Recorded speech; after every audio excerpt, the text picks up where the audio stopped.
Tell me about a case that impacted you. So early on in my career, I want to say with one of the first law firms I worked at right after law school, and while I was still in touch with Anthony while he was working at another law firm before we were partners, it was actually one of my cousin's case.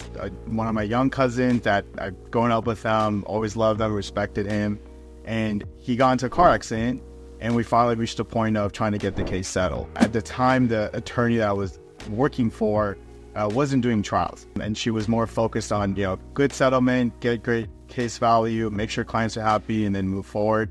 And at this point, it was my cousin I really, really wanted to do better for him.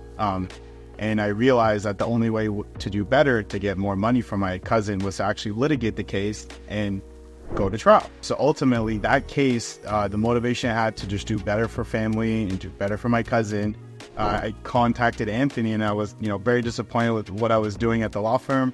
And he really pushed me to say, hey, you need to go to a law firm, learn to litigate, learn to go to trial. That's where the attorneys are at. And that's what's going to maximize the recovery for your client.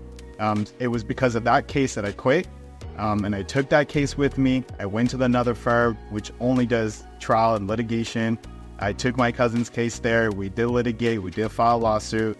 We ended up getting him a very good recovery. Yeah. And ever since then, I told myself, when it comes down to settlement time, if the client is not happy, if the settlement value is undervalued, we will go to trial. Yeah. And we will try to recover the most we can for our client. Yeah, you can't call yourself a litigator, Yeah, attorneys got to get into court. You got to litigate. And it's for the benefit of your client.